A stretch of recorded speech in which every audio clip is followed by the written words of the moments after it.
History of slavery. The history of slavery traces the history of slavery and the slave trade from ancient times to the present.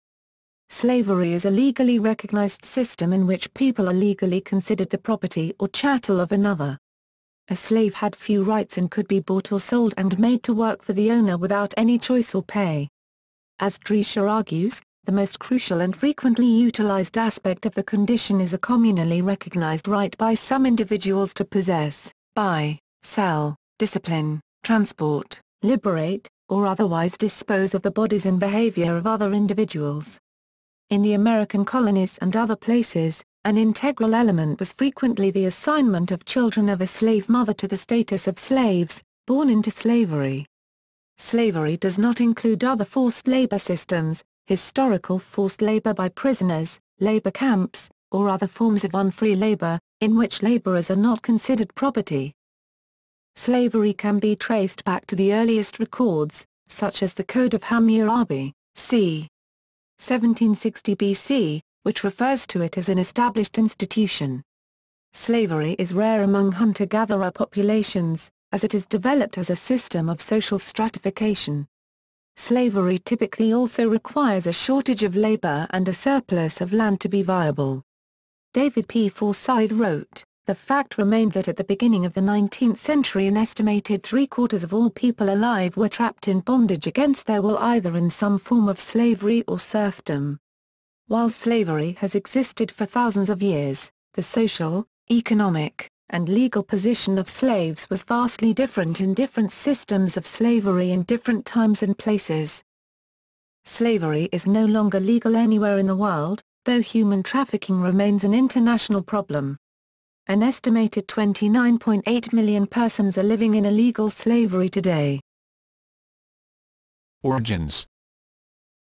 Evidence of slavery predates written records. The practice of slavery would have proliferated after the development of agriculture during the Neolithic Revolution about 11,000 years ago.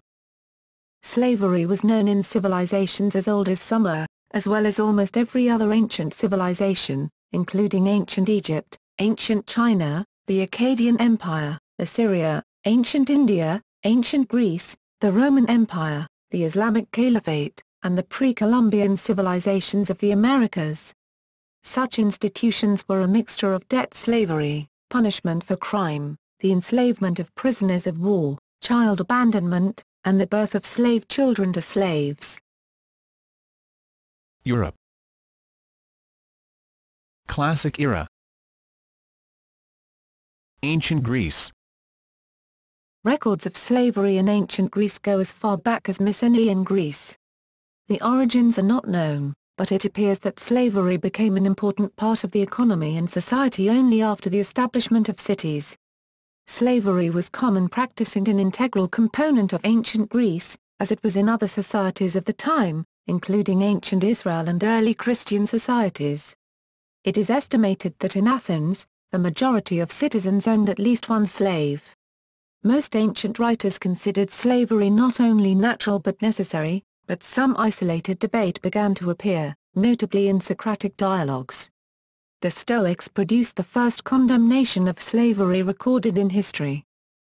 During the 8th and the 7th centuries BC, in the course of the two Messenian Wars, the Spartans reduced an entire population to a pseudo-slavery called helatry. According to Herodotus, 9:28-29, helots were 7 times as numerous as Spartans. Following several helot revolts around the year 600 BC, the Spartans restructured their city-state along authoritarian lines, but the leaders decided that only by turning their society into an armed camp could they hope to maintain control over the numerically dominant helot population. In some ancient Greek city-states about 30% of the population consisted of slaves, but paid and slave labor seem to have been equally important. Rome. Romans inherited the institution of slavery from the Greeks and the Phoenicians. As the Roman Republic expanded outward, it enslaved entire populations, thus ensuring an ample supply of laborers to work in Rome's farms and households. The people subjected to Roman slavery came from all over Europe and the Mediterranean. Such oppression by an elite minority eventually led to slave revolts. The Third Servile War led by Spartacus was the most famous and severe. Greeks, Berbers, Germans, Britons, Slavs, Thracians, Gauls, or Celts, Jews, Arabs and many more ethnic groups were enslaved to be used for labor, and also for amusement, for example gladiators and sex slaves. If a slave ran away, he was liable to be crucified. By the late Republican era, slavery had become a vital economic pillar in the wealth of Rome. In the Roman Empire, probably over 25% of the empire's population, and 30 to 40% of the population of Italy were enslaved. Celtic tribes. Celtic tribes of Europe are recorded by various Roman sources as owning slaves. The extent of slavery in prehistorical Europe is not well known, however. Middle Ages. The chaos of invasion and frequent warfare also resulted in victorious parties taking slaves throughout Europe in the early Middle Ages. Saint Patrick, himself captured and sold as a slave, protested against an attack that enslaved newly baptized Christians in his letter to the soldiers of Coroticus. As a commonly traded commodity, like cattle, slaves could become a form of internal or trans-border currency.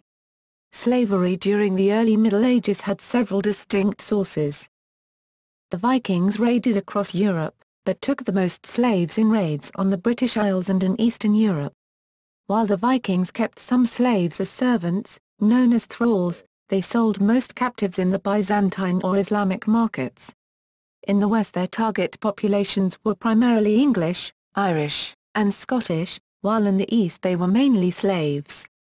The Viking slave trade slowly ended in the 11th century, as the Vikings settled in the European territories they had once raided. They converted serfs to Christianity and themselves merged with the local populace. Medieval Spain and Portugal saw almost constant warfare between Muslims and Christians. Al-Andalus sent periodic raiding expeditions to loot the Iberian Christian kingdoms, bringing back booty and slaves. In a raid against Lisbon, Portugal in 1189, for example, the Almohad Caliph Yaqub al-Mansur took 3,000 female and child captives. In a subsequent attack upon Silves, Portugal in 1191, his governor of Córdoba took 3,000 Christian slaves. The Byzantine-Ottoman Wars and the Ottoman Wars in Europe resulted in the taking of large numbers of Christian slaves and using or selling them in the Islamic world too. After the Battle of Lepanto the victors freed approximately 12,000 Christian galley slaves from the Ottoman fleet. Similarly, Christians sold Muslim slaves captured in war. The Order of the Knights of Malta attacked pirates and Muslim shipping, and their base became a center for slave trading, selling captured North Africans and Turks. Malta remained a slave market until well into the late 18th century. 1,000 slaves were required to man the galleys, ships, of the order. Poland banned slavery in the 15th century. In Lithuania, slavery was formally abolished in 1588. The institution was replaced by the Second Enslavement. Slavery remained a minor institution in Russia until 1723, when the Peter the Great converted the household slaves into house serfs. Russian agricultural slaves were formally converted into serfs earlier, in 1679. The escaped Polish and Russian serfs and Koleps formed autonomous communities in the southern steppes, where they became known as Cossacks, meaning outlaws. Great Britain and Ireland. Capture in war, voluntary servitude and debt slavery became common within the British Isles during the Middle Ages. Slaves were routinely bought and sold. Running away was also common and slavery was never a major economic factor in the British Isles during the Middle Ages. Ireland and Denmark provided markets for captured Anglo-Saxon and Celtic slaves. Pope Gregory I reputedly made the pun, non Angli, said Angeli, not Angles, but angels, after a response to his query regarding the identity of a group of fair-haired Angles, slave children whom he had observed in the marketplace. After 1100 slavery faded away as uneconomical. Islamic powers. The Islamic world was a main factor in slavery. After the Muslim conquests of North Africa and most of the Iberian Peninsula, 632 to 750, the Islamic world became a huge importer of Sakhalaba, Slavic, slaves from Central and Eastern Europe. Islamic law forbade Muslims to enslave fellow Muslims or so-called people of the book, Christians, Jews, Sabians and Magians, but an exception was made if they were captured in battle. If they converted to Islam, their master was expected to free them as an act of piety, and if they did not, the master had to teach them. Muslims did not always treat slaves in accordance with Islamic law. The Muslim powers of Iberia both raided for slaves and purchased slaves from European merchants, often the Jewish Radhanites, one of the few groups who could easily move between the Christian and Islamic worlds. Records of Jewish participation in the slave trade go back to the 5th century. Olivia Remy Constable wrote, Muslim and Jewish merchants brought slaves into Al-Andalus from Eastern Europe and Christian Spain, and then re-exported them to other regions of the Islamic world. The etymology of the English word slave recalls this period, as the word skarbos means Slav. In the late Middle Ages, from 1100 to 1500, the European slave trade continued, though with a shift from being centered among the Western Mediterranean Islamic nations to the Eastern Christian and Muslim states. The city-states of Venice and Genoa controlled the Eastern Mediterranean from the 12th century and the Black Sea from the 13th century. They sold both Slavic and Baltic slaves, as well as Georgians, Turks, and other ethnic groups of the Black Sea and Caucasus, to the Muslim nations of the Middle East. The sale of European slaves by Europeans slowly ended as the Slavic and Baltic ethnic groups Christianized by the late Middle Ages. From the 1440s into the 18th century, hundreds of thousands of Ukrainians were sold into slavery to the Turks. In 1575, the Tatars captured over 35,000 Ukrainians. A 1676 raid took almost 40,000. About 60,000 Ukrainians were captured in 1688. Some were ransomed, but most were sold into slavery. Some of the Roma people were enslaved over 5 centuries in Romania until abolition in 1864, see slavery in Romania. Muslims continued to trade in European slaves into the modern time period. Muslim pirates, primarily Algerians with the support of the Ottoman Empire, raided European coasts and shipping from the 16th to the 19th centuries, and took thousands of captives, whom they sold or enslaved. Many were held for ransom, and European communities raised funds to buy back their citizens.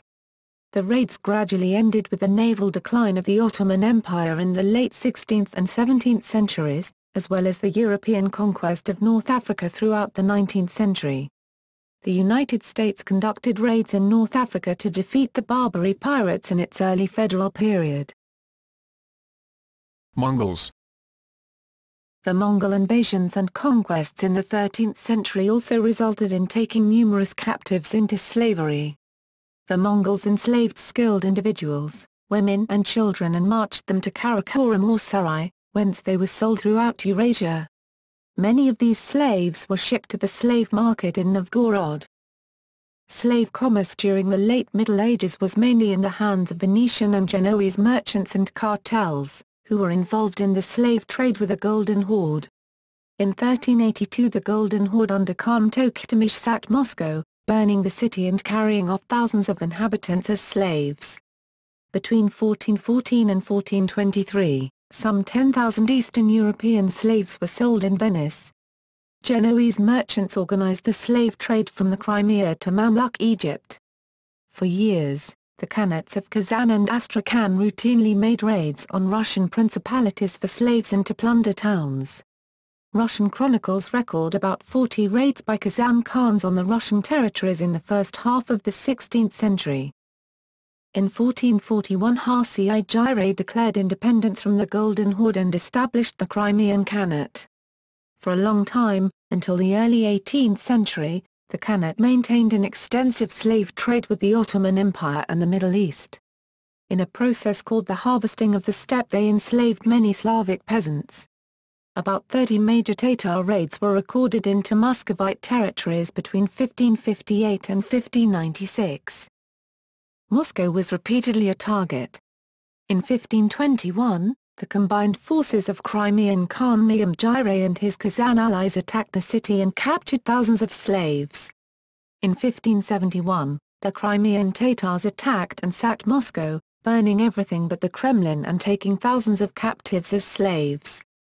In the Crimea, about 75% of the population consisted of slaves. The Vikings in Scandinavia. In the Viking era beginning circa 793, the Norse raiders often captured and enslaved militarily weaker peoples they encountered. The Nordic countries called their slaves thralls, Old Norse, thrall. The thralls were mostly from Western Europe, among them many Franks, Anglo-Saxons, and Celts. Many Irish slaves travelled in expeditions for the colonization of Iceland. The Norse also took German, Baltic, Slavic and Latin slaves. The slave trade was one of the pillars of Norse commerce during the 6th through 11th centuries. The 10th century Persian traveller Ibn Rusta described how Swedish Vikings, the Varangians or Rus, terrorized and enslaved the Slavs taken in their raids along the Volga River. The thrall system was finally abolished in the mid-14th century in Scandinavia. Modern era. Mediterranean powers frequently sentenced convicted criminals to row in the war galleys of the state, initially only in time of war. After the revocation of the Edict of Nantes in 1685 and Camisard rebellion, the French crown filled its galleys with French Huguenots, Protestants condemned for resisting the state. Galley slaves lived and worked in such harsh conditions that many did not survive their terms of sentence, even if they survived shipwreck and slaughter or torture at the hands of enemies or of pirates. Naval forces often turned infidel prisoners of war into galley slaves. Several well-known historical figures served time as galley slaves after being captured by the enemy, the Ottoman corsair and Admiral Tagut Reis and the Knights Hospitaller Grand Master Jean Parasot de la Valette among them. Denmark-Norway was the first European country to ban the slave trade.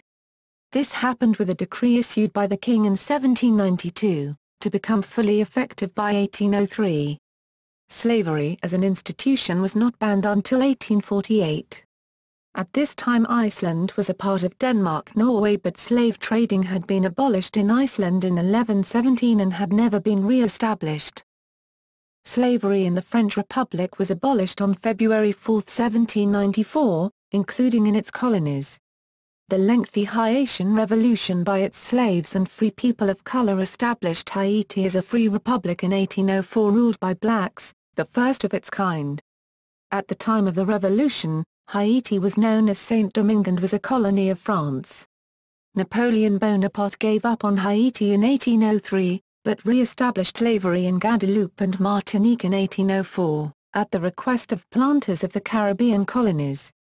Slavery was permanently abolished in the French Empire during the French Revolution of 1848. Portugal. The 15th-century Portuguese exploration of the African coast is commonly regarded as the harbinger of European colonialism. In 1452, Pope Nicholas V issued the papal bull Dum Diversas, granting Afonso V of Portugal the right to reduce any Saracens, pagans and any other unbelievers to hereditary slavery which legitimized slave trade under Catholic beliefs of that time. This approval of slavery was reaffirmed and extended in his Romanus Pontifex Bull of 1455. These papal bulls came to serve as a justification for the subsequent era of slave trade and European colonialism. Although for a short period as in 1462, Pius II declared slavery to be a great crime.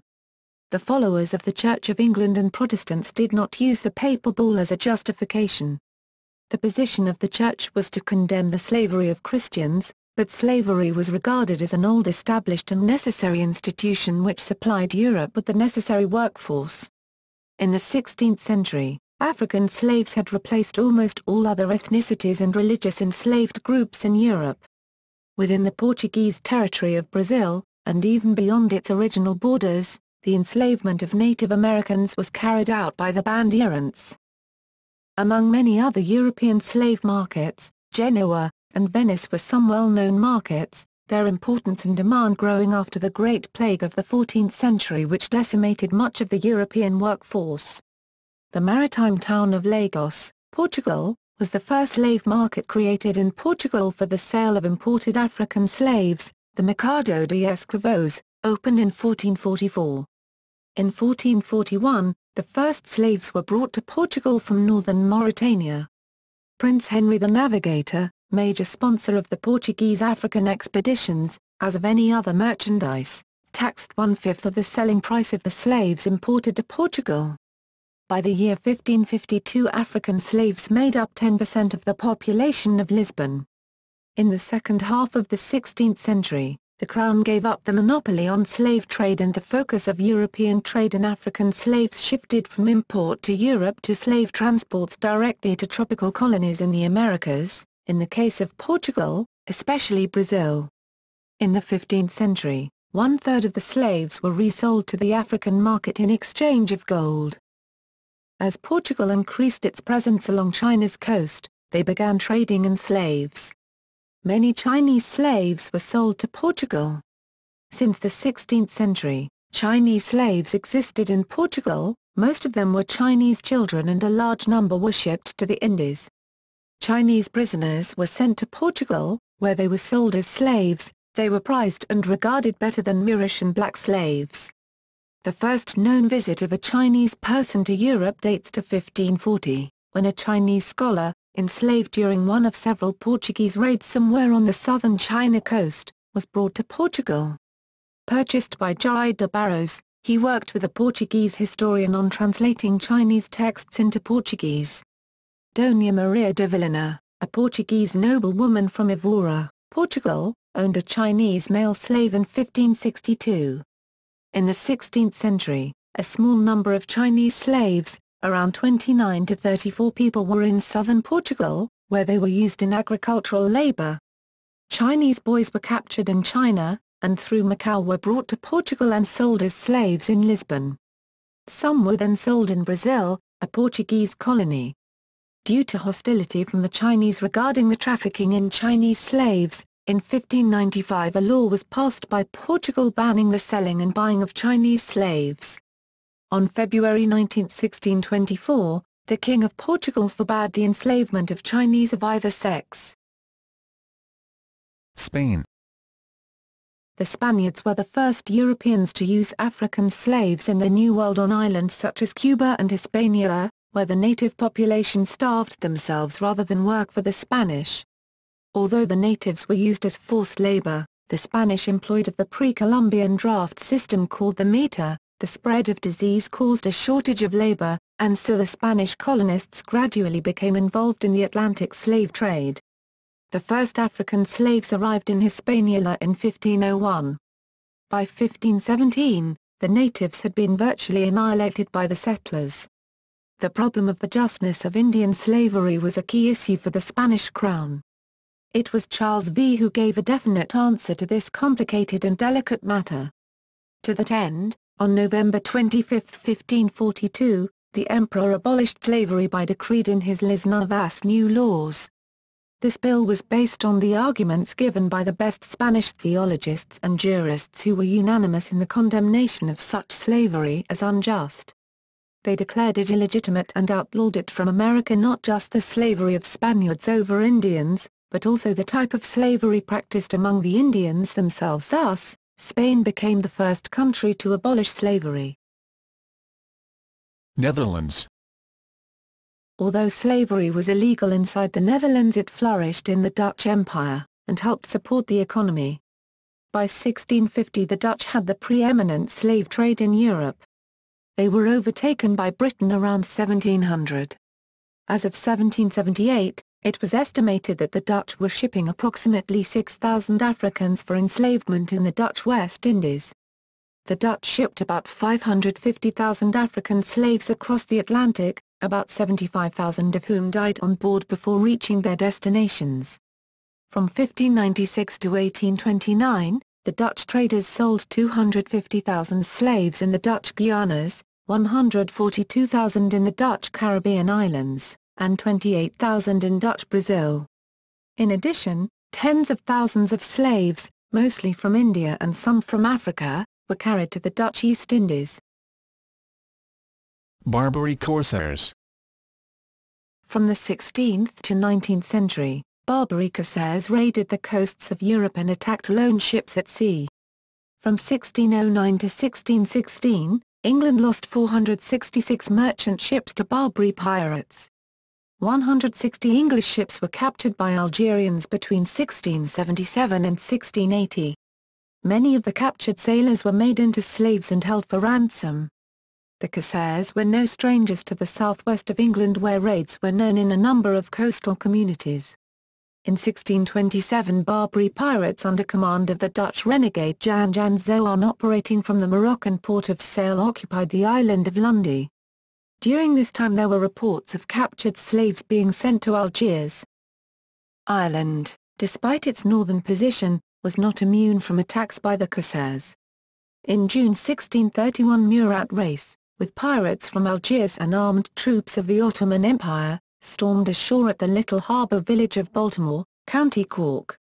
They captured almost all the villagers and took them away to a life of slavery in North Africa. The prisoners were destined for a variety of fates. Some lived out their days chained to the oars as galley slaves, while others would spend long years in the scented seclusion of the harem or within the walls of the Sultan's palace. Only 2 of them ever saw Ireland again.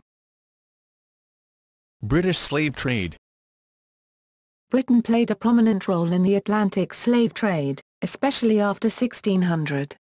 Slavery was a legal institution in all of the 13 American colonies and Canada, acquired by Britain in 1763. The profits of the slave trade and of West Indian plantations amounted to 5% of the British economy at the time of the Industrial Revolution. The Somersets case in 1772 was generally taken at the time to have decided that the condition of slavery did not exist under English law in England. In 1785, English poet William Cowper wrote, "We have no slaves at home, then why abroad? Slaves cannot breathe in England. If their lungs receive our air, that moment they are free. They touch our country, and their shackles fall. That's noble, and bespeaks a nation proud and jealous of their blessing. Spread it then, and let it circulate through every vein." In 1807, following many years of lobbying by the abolitionist movement, led primarily by William Wilberforce, the British Parliament voted to make the slave trade illegal anywhere in the Empire with the Slave Trade Act 1807. Thereafter Britain took a prominent role in combating the trade, and slavery itself was abolished in the British Empire with the Slavery Abolition Act 1833.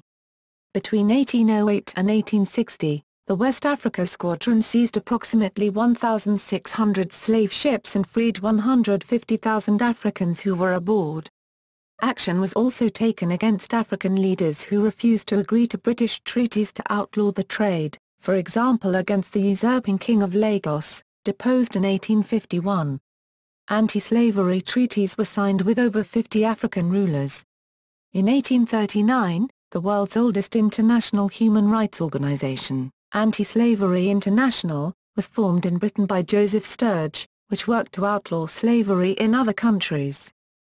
In 1811, Arthur William Hodge was executed for the murder of a slave in the British West Indies.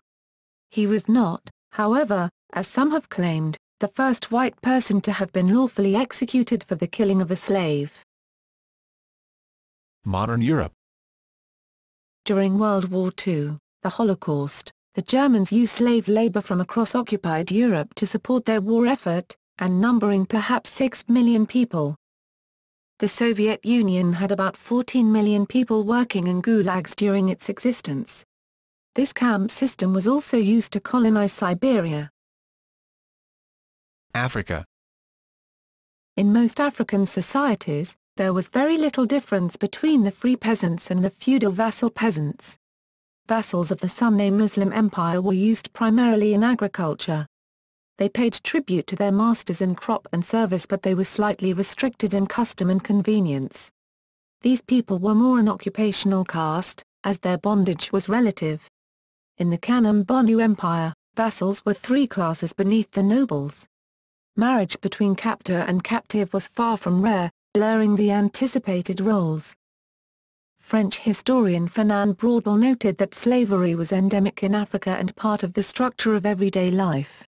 Slavery came in different disguises in different societies. There were court slaves, slaves incorporated into princely armies, domestic and household slaves, slaves working on the land, in industry, as couriers and intermediaries, even as traders.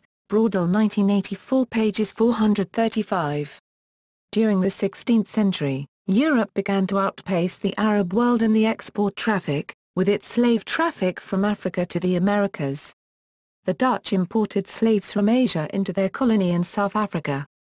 In 1807 Britain, which held extensive, although mainly coastal colonial territories on the African continent, including southern Africa, made the international slave trade illegal, as did the United States in 1808. The end of the slave trade and the decline of slavery was imposed upon Africa by outside powers. The nature of the slave societies differed greatly across the continent.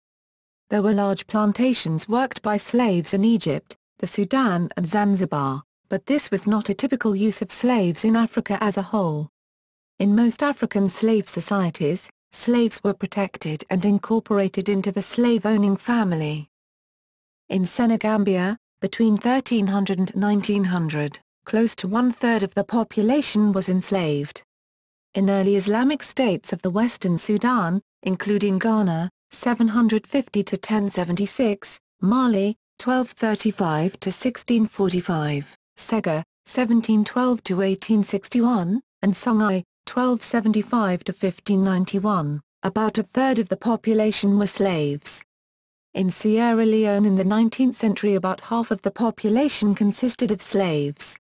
In the 19th century at least half the population was enslaved among the Douala of the Cameroon, the Igbo and other peoples of the Lower Niger, the Congo, and the Kazanji Kingdom and Chok of Angola. Among the Ashanti and Yoruba a third of the population consisted of slaves. The population of the Kanem was about a third slave. It was perhaps 40% in Bonu, 1396 to 1893.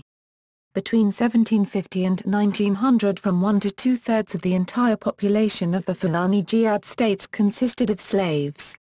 The population of the Sokoto Caliphate formed by Hausas in northern Nigeria and Cameroon was half slave in the 19th century. It is estimated that up to 90% of the population of Arab Swahili Zanzibar was enslaved. Roughly half the population of Madagascar was enslaved. The Anti-Slavery Society estimated that there were 2 million slaves in the early 1930s Ethiopia, out of an estimated population of between 8 and 16 million. Slavery continued in Ethiopia until the brief Second Italo-Abyssinian War in October 1935, when it was abolished by order of the Italian occupying forces.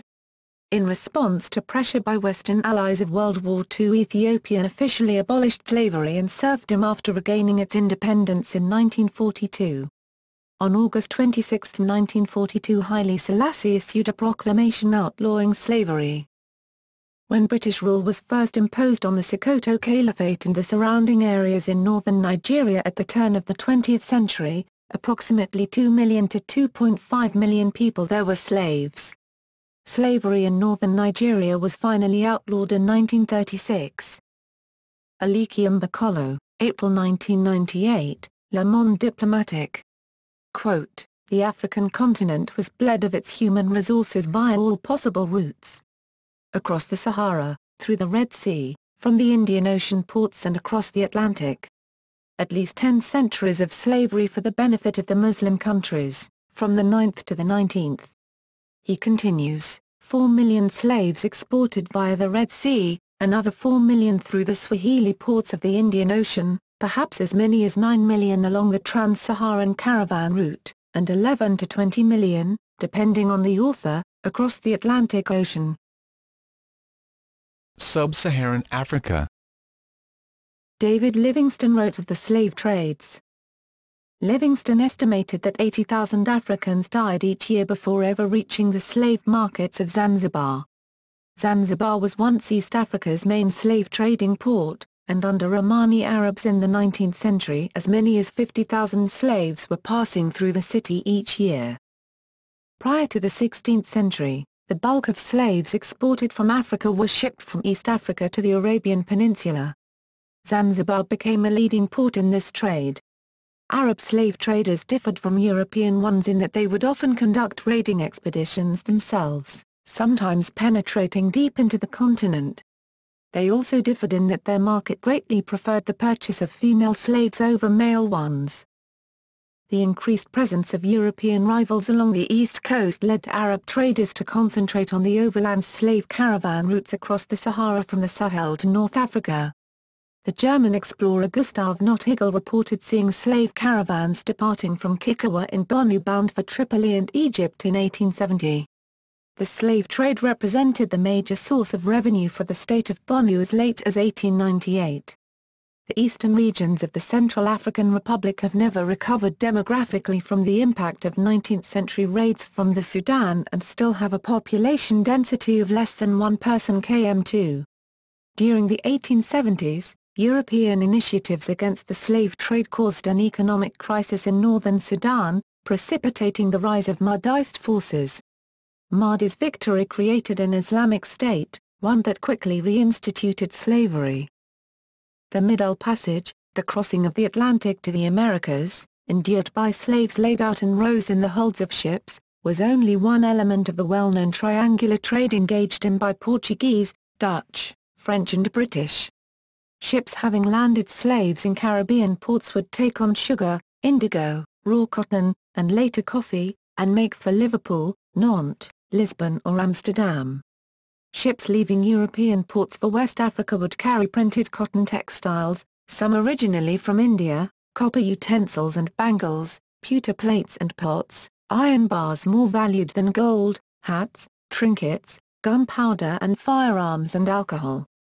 Tropical shipworms were eliminated in the cold Atlantic waters, and at each unloading, a profit was made. The Atlantic slave trade peaked in the late 18th century, when the largest number of slaves were captured on raiding expeditions into the interior of West Africa. These expeditions were typically carried out by African states, such as the Oyo Empire, Yoruba, Kong Empire, Kingdom of Benin, Imamate of Futa Jalan, Imamate of Futa Toro, Kingdom of Koya, Kingdom of Kaso, Kingdom of Kaabu, Fanti Confederacy, Ashanti Confederacy, Oro Confederacy and the Kingdom of Dahomey. Europeans rarely entered the interior of Africa, due to fear of disease and moreover fierce African resistance. The slaves were brought to coastal outposts where they were traded for goods. The people captured on these expeditions were shipped by European traders to the colonies of the New World.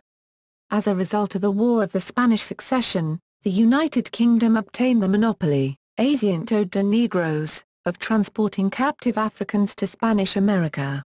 It is estimated that over the centuries, 12 to 20 million people were shipped as slaves from Africa by European traders, of whom some 15% died during the terrible voyage, many during the arduous journey through the Middle Passage. The great majority were shipped to the Americas, but some also went to Europe and southern Africa. Christian slaves. In Algiers during the time of the Regency of Algiers in North Africa in the 19th century, Christians and Europeans were captured and forced into slavery. This eventually led to the bombardment of Algiers in 1816. African participation in the slave trade. Some African states played a role in the slave trade. They would sell their captives or prisoners of war to European buyers. Selling captives or prisoners was common practice among Africans and Arabs during that era. However, as the Atlantic slave trade increased its demand, local systems which primarily serviced indentured servitude became corrupted and started to supply the European slave traders, changing social dynamics. It also ultimately undermined local economies and political stability as villages' vital labor forces were shipped overseas as slave raids and civil wars became commonplace. Crimes which were previously punishable by some other punishment became punishable by enslavement. The prisoners and captives that were sold were usually from neighboring or enemy ethnic groups. These captive slaves were not considered as part of the ethnic group or tribe and kings did not have a particular loyalty to them. At times, Kings and chiefs would sell criminals into slavery so that they could no longer commit crimes in that area. Most other slaves were obtained from kidnappings, or through raids that occurred at gunpoint working together with Europeans. Some African kings refused to sell any of their captives or criminals. King Jaja of Apobo, a former slave himself, completely refused to do business with slavers. Ashanti King Aguman Primpi, Ashanti King, b. 1872, also sacrificed his own freedom so that his people would not face collective slavery. Before the arrival of the Portuguese, slavery had already existed in Kingdom of Congo. Despite its establishment within his kingdom, Afonso I of Congo believed that the slave trade should be subject to Congo law. When he suspected the Portuguese of receiving illegally enslaved persons to sell, he wrote letters to the King John III of Portugal in 1526 imploring him to put a stop to the practice. The kings of Dahomey sold their war captives into transatlantic slavery, who otherwise would have been killed in a ceremony known as the annual customs. As one of West Africa's principal slave states, Dahomey became extremely unpopular with neighboring peoples. Like the Bambara Empire to the east, the Kaso kingdoms depended heavily on the slave trade for their economy. A family's status was indicated by the number of slaves it owned, leading to wars for the sole purpose of taking more captives. This trade led the Kaso into increasing contact with the European settlements of Africa's west coast, particularly the French. Benin grew increasingly rich during the 16th and 17th centuries on the slave trade with Europe. Slaves from enemy states of the interior were sold, and carried to the Americas in Dutch and Portuguese ships. The Bight of Benin's shore soon came to be known as the Slave Coast. In the 1840s, King Gizo of Dahomey said, in 1807, the UK Parliament passed the bill that abolished the trading of slaves. The King of Boni, now in Nigeria, was horrified at the conclusion of the practice. Some historians conclude that the total loss in persons removed, those who died on the arduous march to coastal slave marts and those killed in slave raids, far exceeded the 65 to 75 million inhabitants remaining in sub-Saharan Africa at the trade's end. Others believe that slavers had a vested interest in capturing rather than killing, and in keeping their captives alive. And that this, coupled with the disproportionate removal of males and the introduction of new crops from the Americas, cassava, maize, would have limited general population decline to particular regions of Western Africa around 1760 to 1810, and in Mozambique and neighboring areas half a century later. There has also been speculation that within Africa, females were most often captured as brides, with their male protectors being a bycatch, who would have been killed if there had not been an export market for them. Scottish explorer Mungo Park encountered a group of slaves when travelling through Mandinka country. During the period from late 19th century and early 20th century, demand for the labour-intensive harvesting of rubber drove frontier expansion and forced labour. The personal monarchy of Belgian King Leopold II in the Congo Free State saw mass killings and slavery to extract rubber. Modern times. The trading of children has been reported in modern Nigeria and Benin. In parts of Ghana, a family may be punished for an offence by having to turn over a virgin female to serve as a sex slave within the offended family. In this instance, the woman does not gain the title or status of wife. In parts of Ghana, Togo, and Benin, shrine slavery persists, despite being illegal in Ghana since 1998. In this system of ritual servitude, sometimes called Trikosi, in Ghana, or Vudusi in Togo and Benin, young virgin girls are given as slaves to traditional shrines and are used sexually by the priests in addition to providing free labor for the shrine. During the Second Sudanese Civil War, people were taken into slavery. Estimates of abductions range from 14,000 to 200,000. Abduction of Dinka women and children was common. In Mauritania it is estimated that up to 600,000 men, women and children, or 20% of the population, are currently enslaved, many of them used as bonded labor. Slavery in Mauritania was criminalized in August 2007. Evidence emerged in the late 1990s of systematic slavery in cacao plantations in West Africa.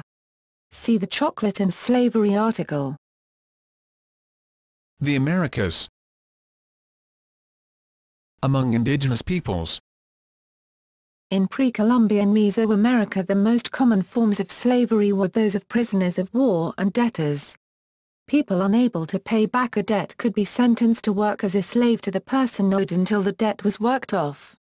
Warfare was important to the Maya society, because raids on surrounding areas provided the victims required for human sacrifice, as well as slaves for the construction of temples. Most victims of human sacrifice were prisoners of war or slaves. According to Aztec writings, as many as 84,000 people were sacrificed at a temple inauguration in 1487. Slavery was not usually hereditary. Children of slaves were born free. In the Inca Empire, workers were subject to a mita in lieu of taxes which they paid by working for the government. Each alu, or extended family, would decide which family member to send to do the work. It is unclear if this labor draft or corvée counts as slavery. The Spanish adopted this system, particularly for their silver mines in Bolivia. Other slave-owning societies and tribes of the New World were, for example, the Tehuelche of Patagonia, the Comanche of Texas, the Caribs of Dominica, the Tupinamba of Brazil, the fishing societies, such as the Yurok, that lived along the coast from what is now Alaska to California, the Pawnee and Klamath. Many of the indigenous peoples of the Pacific Northwest coast, such as the Haida and Tlingit, were traditionally known as fierce warriors and slave traders, raiding as far as California. Slavery was hereditary, the slaves being prisoners of war. Among some Pacific Northwest tribes, about a quarter of the population were slaves. One slave narrative was composed by an Englishman, John Oswert, who had been taken alive when his ship was captured in 1802. His memoir provides a detailed look at life as a slave, and asserts that a large number were held. Brazil. Slavery was a mainstay of the Brazilian colonial economy, especially in mining and sugarcane production. Brazil obtained 38% of all African slaves traded, and more than 3 million slaves were sent to this one country. Starting around 1550, the Portuguese began to trade African slaves to work the sugar plantations, once the native Tupi people deteriorated. Although Portuguese Prime Minister Marques de Pombal abolished slavery in mainland Portugal on February 12, 1761, slavery continued in her overseas colonies. Slavery was practiced among all classes. Slaves were owned by upper and middle classes, by the poor, and even by other slaves. From São Paulo, the bandeirantes, adventurers mostly of mixed Portuguese and native ancestry, penetrated steadily westward in their search for Indian slaves. Along the Amazon River and its major tributaries, repeated slaving raids and punitive attacks left their mark. One French traveler in the 1740s described hundreds of miles of riverbanks with no sign of human life and once thriving villages that were devastated and empty. In some areas of the Amazon basin, and particularly among the Guarani of southern Brazil and Paraguay, the Jesuits had organized their Jesuit reductions along military lines to fight the Slavers. In the mid to late 19th century, many Amerindians were enslaved to work on rubber plantations. Resistance and abolition. Escaped slaves formed maroon communities which played an important role in the histories of Brazil and other countries such as Suriname, Puerto Rico, Cuba, and Jamaica. In Brazil, the maroon villages were called palenques or quilombos. Maroons survived by growing vegetables and hunting. They also raided plantations. At these attacks, the Maroons would burn crops, steal livestock and tools, kill slave masters, and invite other slaves to join their communities. Jean-Baptiste Debret, a French painter who was active in Brazil in the first decades of the 19th century, started out with painting portraits of members of the Brazilian imperial family, but soon became concerned with the slavery of both blacks and indigenous inhabitants. His paintings on the subject, to appear on this page, helped bring attention to the subject in both Europe and Brazil itself. The Clapham sect, a group of evangelical reformers, campaigned during much of the 19th century for the United Kingdom to use its influence and power to stop the traffic of slaves to Brazil.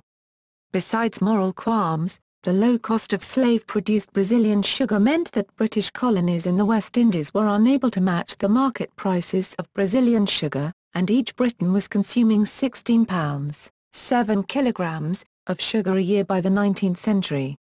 This combination led to intensive pressure from the British government for Brazil to end this practice, which it did by steps over several decades. First, foreign slave trade was banned in 1850. Then, in 1871, the sons of the slaves were freed.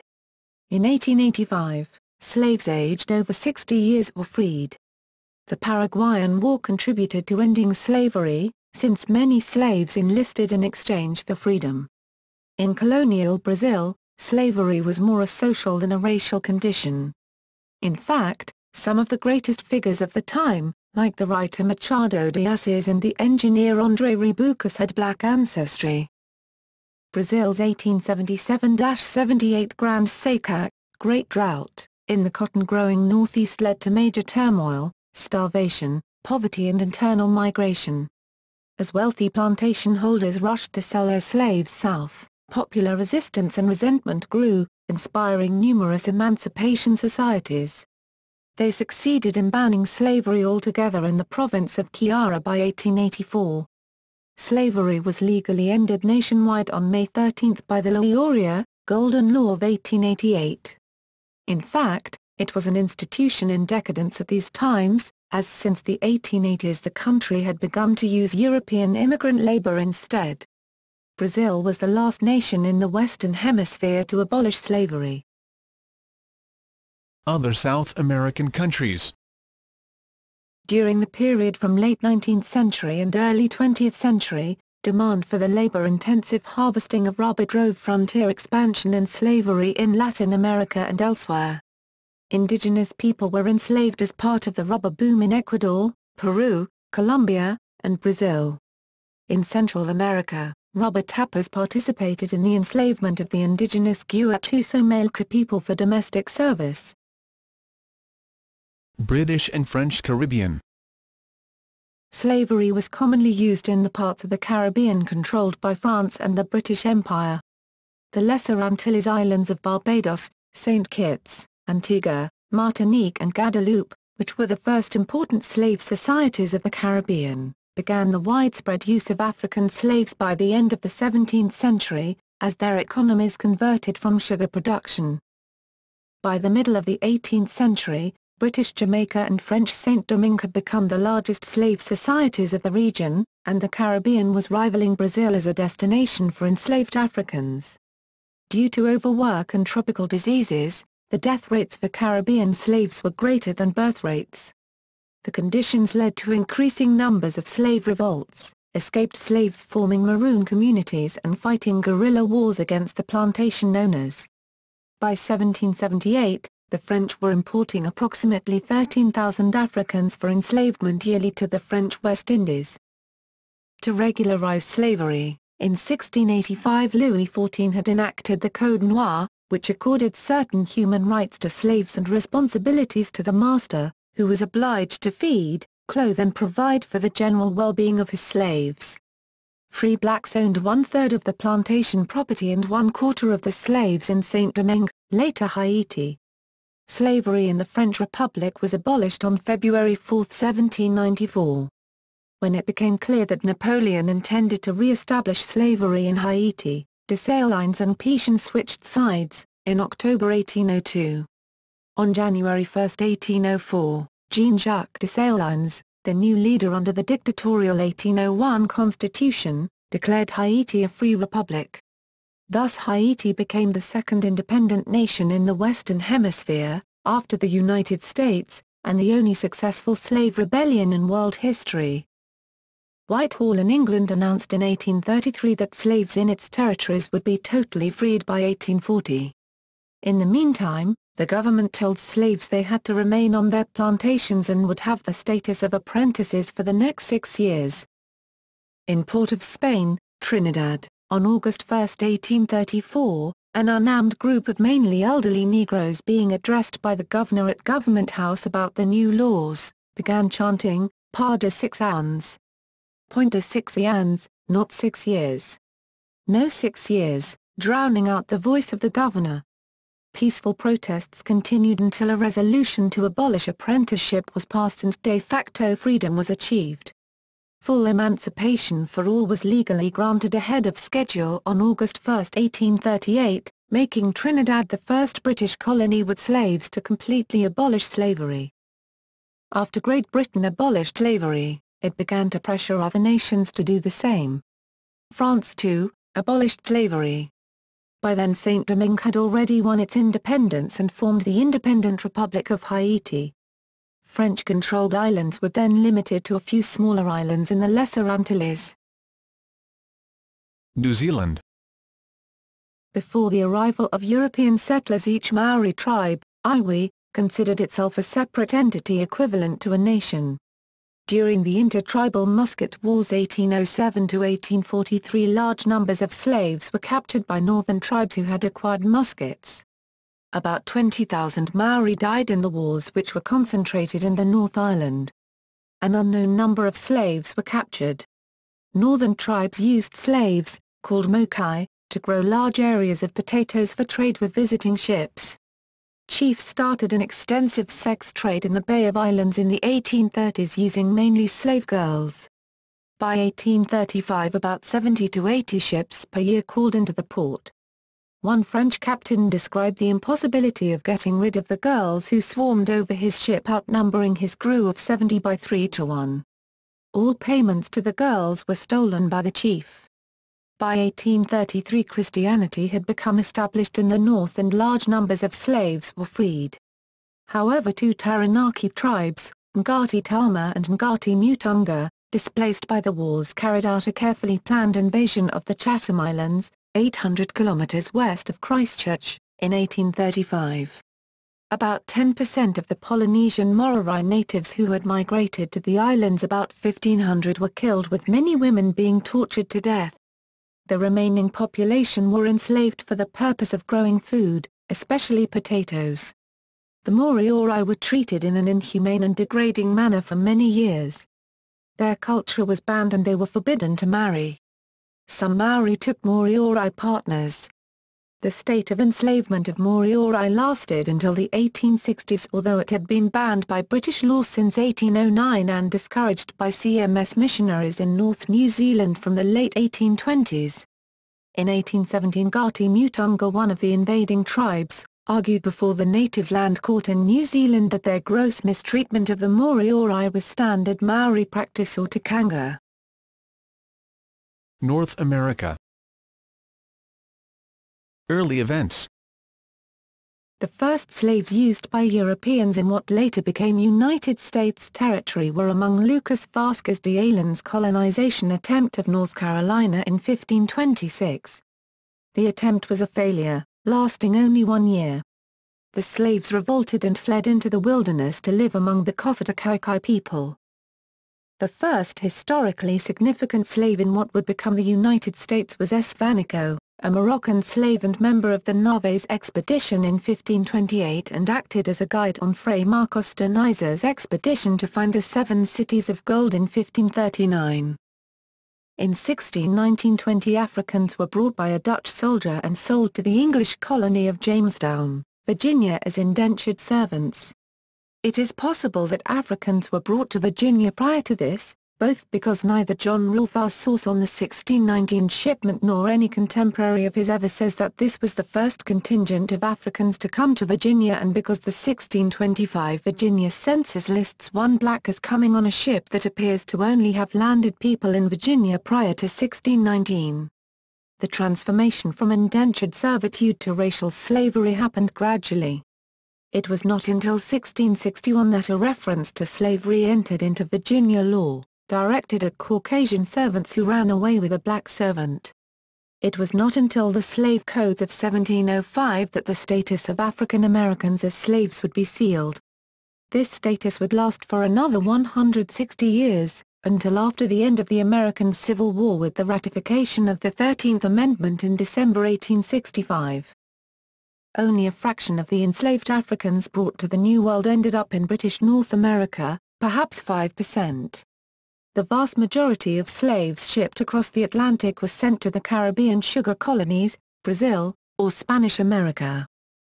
By the 1680s, with the consolidation of England's Royal African Company, enslaved Africans were imported to English colonies in larger numbers, and the practice continued to be protected by the British government. Colonists began purchasing slaves in larger numbers. Slavery and American colonial law. 1641, Massachusetts is the first colony to legalize slavery. 1650, Connecticut legalizes slavery. 1661, Virginia officially recognizes slavery by statute. 1662, a Virginia statute declares that children born would have the same status as their mother. 1663, Maryland legalizes slavery. 1664, slavery is legalized in New York and New Jersey. Development of slavery. The shift from indentured servants to African slaves was prompted by a dwindling class of former servants who had worked through the terms of their indentures and thus became competitors to their former masters. These newly freed servants were rarely able to support themselves comfortably, and the tobacco industry was increasingly dominated by large planters. This caused domestic unrest culminating in Bacon's Rebellion. Eventually, chattel slavery became the norm in regions dominated by plantations. Many slaves in British North America were owned by plantation owners who lived in Britain. The British courts had made a series of contradictory rulings on the legality of slavery, which encouraged several thousand slaves to flee the newly independent United States as refugees along with the retreating British in 1783. The British courts having ruled in 1772 that such slaves could not be forcibly returned to North America, the British government resettled them as free men in Sierra Leone. Several slave rebellions took place during the 17th and 18th centuries. Early United States law. The Republic of Vermont banned slavery in its Constitution of 1777 and continued the ban when it entered the United States in 1791. Through the Northwest Ordinance of 1787 under the Congress of the Confederation, slavery was prohibited in the territories northwest of the Ohio River. By 1804, abolitionists succeeded in passing legislation that would eventually, in conjunction with the 13th Amendment, emancipate the slaves in every state north of the Ohio River and the Mason-Dixon line. However, emancipation in the free states was so gradual that both New York and Pennsylvania listed slaves in their 1840 census returns, and a small number of black slaves were held in New Jersey in 1860. The importation or export of slaves was banned on January 1, 1808. But not the internal slave trade. Despite the actions of abolitionists, free blacks were subject to racial segregation in the northern states. Slavery was legal in most of Canada until 1833, but after that it offered a haven for hundreds of runaway slaves. Refugees from slavery fled the south across the Ohio River to the north via the Underground Railroad. Midwestern state governments asserted states' rights arguments to refuse federal jurisdiction over fugitives. Some juries exercised their right of jury nullification and refused to convict those indicted under the Fugitive Slave Act of 1850. After the passage of the Kansas-Nebraska Act in 1854, armed conflict broke out in Kansas Territory, where the question of whether it would be admitted to the Union as a slave state or a free state had been left to the inhabitants. The radical abolitionist John Brown was active in the mayhem and killing in Bleeding, Kansas. The true turning point in public opinion is better fixed at the Lecompton Constitution fraud. Pro-slavery elements in Kansas had arrived first from Missouri and quickly organized a territorial government that excluded abolitionists. Through the machinery of the territory and violence, the pro-slavery faction attempted to force an unpopular pro-slavery constitution through the state. This infuriated Northern Democrats, who supported popular sovereignty, and was exacerbated by the Buchanan administration reneging on a promise to submit the Constitution to a referendum, which it would surely fail. Anti-slavery legislators took office under the banner of the newly formed Republican Party. The Supreme Court in the Dred Scott decision of 1857 asserted that one could take one's property anywhere, even if one's property was chattel and one crossed into a free territory. It also asserted that African Americans could not be federal citizens. Outraged critics across the North denounced these episodes as the latest of the slave power, the politically organized slave owners, taking more control of the nation. Civil War. Approximately 1 Southern family in 4 held slaves prior to war. According to the 1860 United States Census, about 385,000 individuals, that is 1.4% of white Americans in the country, or 4.8% of Southern whites, owned one or more slaves, and the slave population in the United States stood at 4 million. 95% of blacks lived in the South, comprising 1/3 of the population there as opposed to 1% of the population of the North. Consequently, fears of eventual emancipation were much greater in the South than in the North.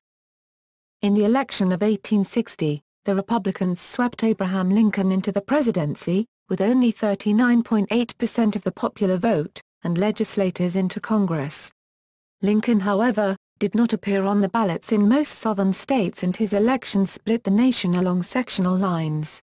After decades of controlling the federal government, several of the Southern states declared they had seceded from the U.S., the Union, in an attempt to form the Confederate States of America. Northern leaders like Lincoln viewed the prospect of a new Southern nation, with control over the Mississippi River and the West, as unacceptable. This led to the outbreak of the Civil War, which spelled the end for chattel slavery in America. However, in August 1862, Lincoln wrote to editor Horace Greeley that despite his own moral objection to slavery, the objective of the war was to save the Union and not either to save or to destroy slavery. Lincoln's Emancipation Proclamation of 1863 was a powerful move that proclaimed freedom for slaves within the Confederacy as soon as the Union Army arrived.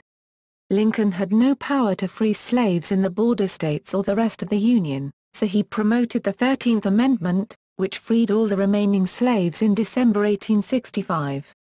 The proclamation made the abolition of slavery an official war goal and it was implemented as the Union captured territory from the Confederacy. Slaves in many parts of the South were freed by Union armies or when they simply left their former owners. Over 150,000 joined the Union Army and Navy as soldiers and sailors. The remaining slaves within the United States remained enslaved until the final ratification of the 13th Amendment to the Constitution on December 6, 1865, with final recognition of the amendment on December 18, 8 months after the cessation of hostilities. Only in Kentucky did a significant slave population remain by that time, although there were some in West Virginia and Delaware. After the failure of Reconstruction, freed slaves in the United States were treated as second-class citizens. For decades after their emancipation, many former slaves living in the South sharecropped and had a low standard of living. In some states, it was only after the civil rights movement of the 1950s and 60s that blacks obtained legal protection from racial discrimination, see segregation. Asia. In India, the caste system shows the longest practiced culture of institutionalized slavery. Indian society has been divided by the elite Brahmin class into 4 broad sections. Brahmins, the topmost intellectual class engaged in production dissemination of knowledge, Kshatriyas the warrior ruler class, Vaisyas the people engaged in business, and Shudras the servants of all 3 castes. Purusha Sukta in the Holy Bhagavad Gita gives this description. Supporting mythological stories were written down in the so-called sacred Vedas and Puranas to be the word of God. At least 15% of Indian population are still considered untouchables or Dalits. A system of graded inequality was set up by the Hindu scriptures which is still considered the guideline of all worldly knowledge by Brahmin intellectual class. There are widespread evidences in mythology to suggest of repeated attempts of Aryas, the external attackers from northwest, to fight and conquer the local inhabitants named as Dasayus or Anayas. Also, the most peculiar and brutal aspect of slavery in India is in the fact that institutional mechanisms were set up by the prominent intellectual Arya Brahmin class caste to perpetually keep all other castes under servitude generation after generation. Only upper three classes or varnas had right to education. Ignorance was spread through profession of deity worship, and spiritual literature was produced to keep the masses ignorant. Moreover, any possibility of armed revolt by untouchables was quenched by denying any right of weapons to untouchables, although cries for reform could be seen in the poems of Bhakti-era saints of untouchable communities like Saint Ravidas or Trikhlormila and Nandana. It was largely through the emancipatory efforts of social reformers like Mahatma Jyotiba Phule and Dr. Babasaheb Ambedkar that untouchability has been outlawed in 1950 through the Article 16 Constitution of Independent India. Oceania. In the first half of the 19th century, small-scale slave raids took place across Polynesia to supply labor and sex workers for the whaling and sealing trades, with examples from both the westerly and easterly extremes of the Polynesian Triangle. By the 1860s this had grown to a larger-scale operation, with Peruvian slave raids in the South Sea Islands to collect labor for the guano industry. Hawaii. Ancient Hawaii was a caste society. People were born into specific social classes. Core were the outcast or slave class. They are believed to have been war captives, or the descendants of war captives. Marriage between higher castes and the core was strictly forbidden. The core worked for the chiefs and were often used as human sacrifices at the Luakini area. They were not the only sacrifices. Lawbreakers of all castes or defeated political opponents were also acceptable as victims. New Zealand. In traditional Maori society of Aotearoa, prisoners of war became tora keka, slaves, unless released, ransomed or tortured. With some exceptions, the child of a slave remained a slave. As far as it is possible to tell, slavery seems to have increased in the early 19th century, as a result of increased numbers of prisoners being taken by Maori military leaders such as Hunji Haika and Te Roparaha in the Musket Wars, the need for labor to supply whalers and traders with food, flax and timber in return for Western goods, and the missionary condemnation of cannibalism. Slavery was outlawed when the British annexed New Zealand in 1840, immediately prior to the signing of the Treaty of Waitangi, although it did not end completely until government was effectively extended over the whole of the country with the defeat of the Kingi movement in the wars of the mid-1860s. Chatham Islands. One group of Polynesians who migrated to the Chatham Islands became the Moriori, who developed a largely pacifist culture. It was originally speculated that they settled the Chathams direct from Polynesia, but it is now widely believed they were disaffected Maori who emigrated from the South Island of New Zealand. Their pacifism left the Moriori unable to defend themselves when the islands were invaded by mainland Maori in the 1830s. Some 300 Moriori men, women and children were massacred, and the remaining 1,200 to 1,300 survivors were enslaved. Rapa Nui/Easter Island. The isolated island of Rapa Nui Easter Island was inhabited by the Rapa Nui, who suffered a series of slave raids from 1805 or earlier, culminating in a near-genocidal experience in the 1860s. The 1805 raid was by American sealers and was one of a series that changed the attitude of the islanders to outside visitors, with reports in the 1820s and 1830s that all visitors received a hostile reception. In December 1862, Peruvian slave raiders took between 1,400 and 2,000 islanders back to Peru to work in the guano industry. This was about a third of the island's population and included much of the island's leadership, the last Akimau and possibly the last who could read Rongo Rongo. After intervention by the French ambassador in Lima, the last 15 survivors were returned to the island, but brought with them smallpox, which further devastated the island. Abolitionist movements. Slavery has existed, in one form or another, throughout the whole of human history. So, too, have movements to free large or distinct groups of slaves. However, Abolitionism should be distinguished from efforts to help a particular group of slaves, or to restrict one practice, such as the slave trade. Drescher, 2009, provides a model for the history of the abolition of slavery, emphasizing its origins in Western Europe. Around the year 1500, slavery had virtually died out in Western Europe, but was a normal phenomenon practically everywhere else. The imperial powers, France, Spain, Britain, Portugal, the Netherlands and a few others, built worldwide empires based primarily on plantation agriculture using slaves imported from Africa. However, the powers took care to minimize the presence of slavery in their homelands. In 1807 Britain and the U.S. both criminalized the international slave trade. The Royal Navy was increasingly effective in intercepting slave ships, hanging the crew and freeing the captives.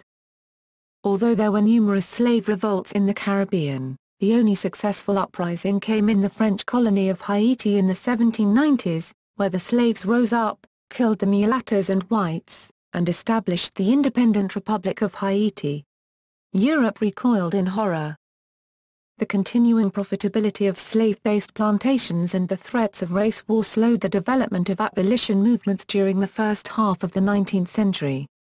These movements were strongest in Britain, and after 1840 in the United States. In both instances they were based on evangelical religious enthusiasm that said that owning a slave was a sin, and stressed the horrible impact on the slaves themselves.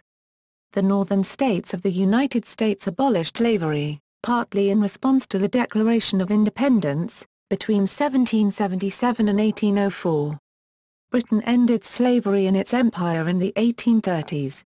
However, the plantation economies of the southern United States, based on cotton, and those in Brazil and Cuba, based on sugar, expanded and grew even more profitable.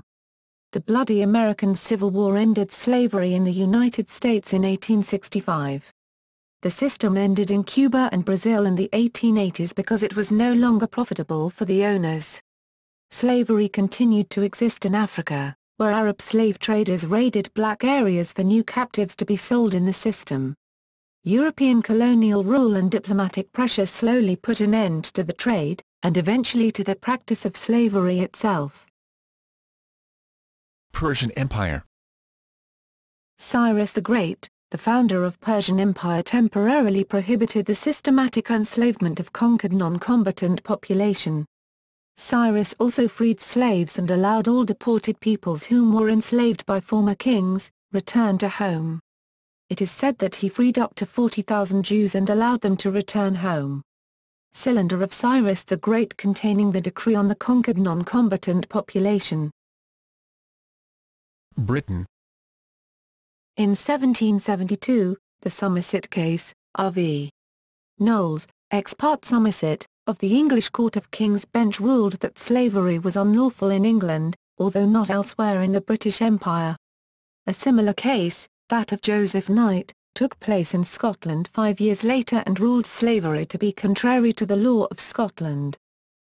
Following the work of campaigners in the United Kingdom, such as William Wilberforce and Thomas Clarkson, the Act for the Abolition of the Slave Trade was passed by Parliament on March 25, 1807, coming into effect the following year. The Act imposed a fine of Ps 100 for every slave found aboard a British ship. The intention was to outlaw entirely the Atlantic slave trade within the whole British Empire. The significance of the abolition of the British slave trade lay in the number of people hitherto sold and carried by British slave vessels. Britain shipped 2,532,300 Africans across the Atlantic, equaling 41% of the total transport of 6,132,900 individuals. This made the British Empire the biggest slave trade contributor in the world due to the magnitude of the empire. A fact that made the Abolition Act all the more damaging to the global trade of slaves. The Slavery Abolition Act, passed on August 23, 1833, outlawed slavery itself in throughout all British Empire with some exceptions. On August 1, 1834 all slaves in the British West Indies, were emancipated, but still indentured to their former owners in an apprenticeship system. The intention was to educate former slaves to a trade but instead allowed slave owners to maintain ownership illegally. The act was finally repealed in 1838. Britain abolished slavery in both Hindu and Muslim India by the Indian Slavery Act V of 1843. Domestic slavery practiced by the educated African coastal elites, as well as interior traditional rulers, in Sierra Leone was abolished in 1928. A study found practices of domestic slavery still widespread in rural areas in the 1970s. France. There were slaves in mainland France, especially in trade ports such as Nantes or Bordeaux, but the institution was never officially authorized there. The legal case of Jean Bourg in 1739 clarified the unclear legal position of possible slaves in France, and was followed by laws that established registers for slaves in mainland France, who were limited to a 3-year stay, for visits or learning a trade. Unregistered slaves in France were regarded as free. However, slavery was of vital importance in France's Caribbean possessions, especially Saint-Domingue. Abolition.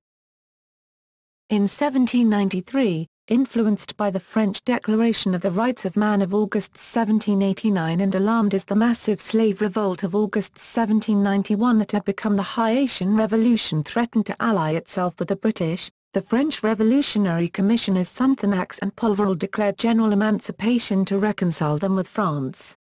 In Paris, on February 4, 1794, Abbé Grégoire and the Convention ratified this action by officially abolishing slavery in all French territories outside mainland France, freeing all the slaves both for moral and security reasons.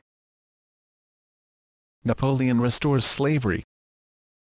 Napoleon came to power in 1799 and soon had grandiose plans for the French sugar colonies. To achieve them he had to reintroduce slavery.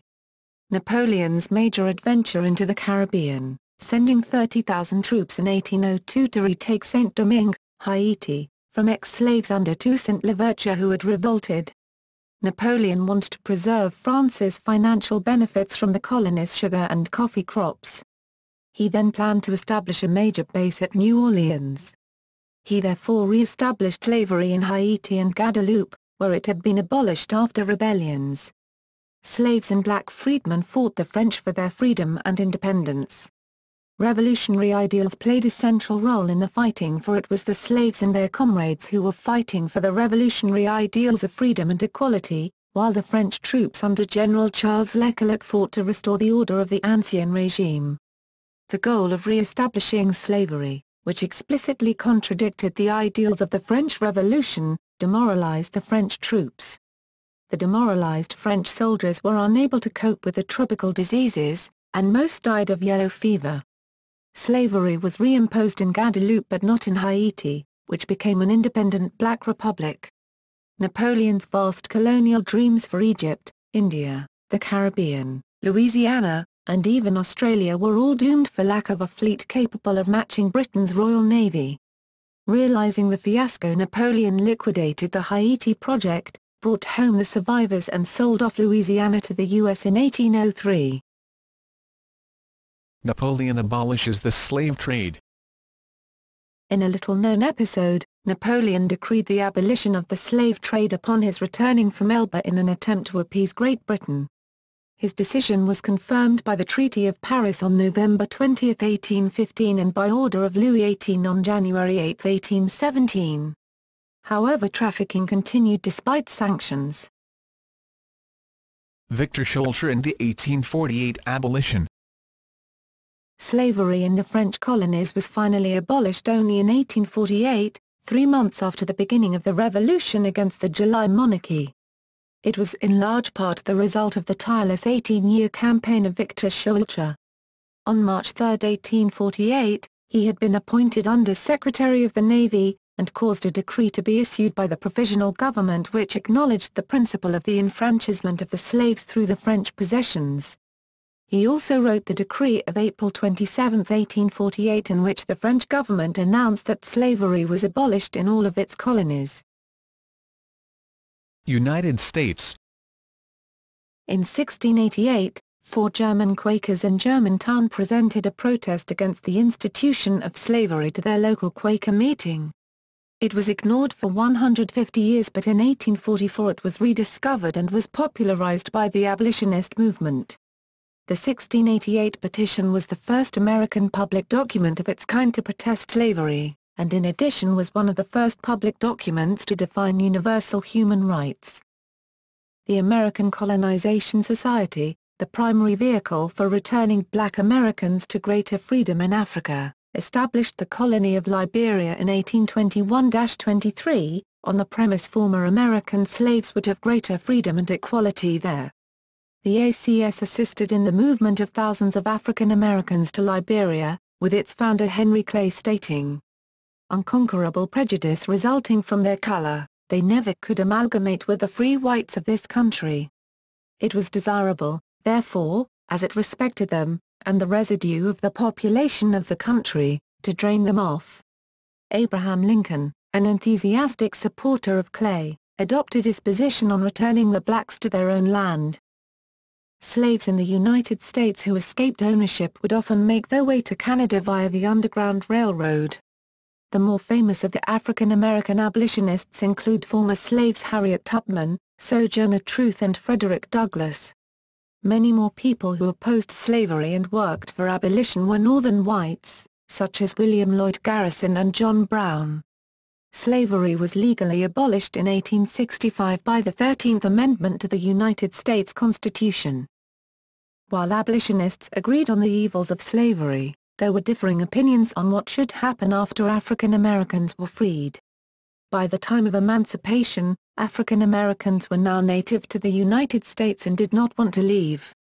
Most believed that their labor had made the land theirs as well as that of the whites. Congress of Vienna. The Declaration of the Powers, on the Abolition of the Slave Trade, of February 8, 1815, which also formed ACT, No. 15. Of the final act of the Congress of Vienna of the same year, included in its first sentence the concept of the principles of humanity and universal morality as justification for ending a trade that was odious in its continuance. 20th century. The 1926 Slavery Convention, an initiative of the League of Nations, was a turning point in banning global slavery. Article 4 of the Universal Declaration of Human Rights, adopted in 1948 by the UN General Assembly, explicitly bans slavery. The United Nations 1956 Supplementary Convention on the Abolition of Slavery was convened to outlaw and ban slavery worldwide, including child slavery. In December 1966, the UN General Assembly adopted the International Covenant on Civil and Political Rights, which was developed from the Universal Declaration of Human Rights. Article 4 of this international treaty bans slavery. The treaty came into force in March 1976 after it had been ratified by 35 nations. As of November 2003, 104 nations had ratified the treaty. However, illegal forced labor involves millions of people in the 21st century, 43% for sexual exploitation and 32% for economic exploitation. Bibliography. Davis, David Bryan. Slavery and Human Progress, 1984, Davis, David Bryan. The Problem of Slavery in Western Culture, 1966, Davis, David Bryan. In Human Bondage, The Rise and Fall of Slavery in the New World, 2006, Drescher, Seymour. Abolition, A History of Slavery and Anti-Slavery, Cambridge University Press, 2009, Finkelman, Paul, and Joseph Miller, eds. Macmillan Encyclopedia of World Slavery, 2 vol. 1998, Hinks, Peter, and John McKivigan, eds. Encyclopedia of Anti-Slavery and Abolition, 2 vol. 2007, 795 pp. ISBN 978-0-313-33142-8, Linden, Marcel van der, ed. Humanitarian Intervention and Changing Labor Relations, The Long-Term Consequences of the Abolition of the Slave Trade, Brill Academic Publishers, 2011, Online Review, McGrath, Elizabeth and Massing, Jean Michel, The Slave in European Art, From Renaissance Trophy to Abolitionist Emblem, London, The Warburg Institute, and Turin 2012. Parrish, Peter J. Slavery, History and Historians, 1989. Phillips, William D. Slavery from Roman Times to the Early Atlantic Slave Trade, 1984. Rodriguez, Junius P. ed. The Historical Encyclopedia of World Slavery, 2 volume 1997. Rodriguez, Junius P. ed. Encyclopedia of Slave Resistance and Rebellion, 2 volume 2007. Greece and Rome. Bradley, Keith. Slavery and Society at Rome, 1994. Cuffle, Victoria. The Classical Greek Concept of Slavery, Journal of the History of Ideas Volume 27, No. 3, July September 1966, pages 323 to 342 JSTOR 2708589. Finley, Moses, ed. Slavery in Classical Antiquity, 1960. Westerman, William L. The Slave Systems of Greek and Roman Antiquity, 1955, 182 pp. Africa and Middle East. Campbell, Gwyn. The Structure of Slavery in Indian Ocean, Africa and Asia, Frank Cass, 2004, Lovejoy, Paul. Transformations in Slavery, A History of Slavery in Africa, Cambridge UP, 1983, Toledano, Ehud R. As If Silent and Absent, Bonds of Enslavement in the Islamic Middle East, Yale University Press, 2007, ISBN 978-0-300-12618-1. Davis, Robert C., Christian Slaves, Muslim Masters, White Slavery in the Mediterranean, the Barbary Coast, and Italy, 1500 to 1800, Palgrave Macmillan, New York, 2003, ISBN 0-333-71966-2. Latin America and British Empire. Blackburn, Robin. The American Crucible, Slavery, Emancipation, and Human Rights, Verso. 2011, 498 pages. On Slavery and Abolition in the Americas from the 16th to the late 19th centuries, Klein, Herbert S. African Slavery in Latin America and the Caribbean, Oxford University Press, 1988, Klein, Herbert. The Atlantic Slave Trade, 1970, Klein, Herbert S. Slavery in Brazil, Cambridge University Press, 2009, Morgan, Kenneth. Slavery and the British Empire, From Africa to America, 2008, Stinchcombe, Arthur L. Sugar Island Slavery in the Age of Enlightenment, The Political Economy of the Caribbean World, Princeton University Press, 1995, Walvin, James. Black Ivory, Slavery in the British Empire, 2nd ed. 2001, Ward, J. R. British West Indian Slavery, 1750 to 1834, Oxford UP. 1988. United States. Fogel, Robert, 1989. Without Consent or Contract, The Rise and Fall of American Slavery, Genovese, Eugene, 1974. Roll Jordan, Roll, The World the Slaves Made, Miller, Randall M., and John David Smith, eds. Dictionary of Afro-American Slavery, 1988, Phillips, Ulrich B., 1918. American Negro Slavery, A Survey of the Supply, Employment and Control of Negro Labor as Determined by the Plantation Regime, Rodriguez, Junius P. ed. Slavery in the United States, A Social, Political, and Historical Encyclopedia, 2 vol. 2007.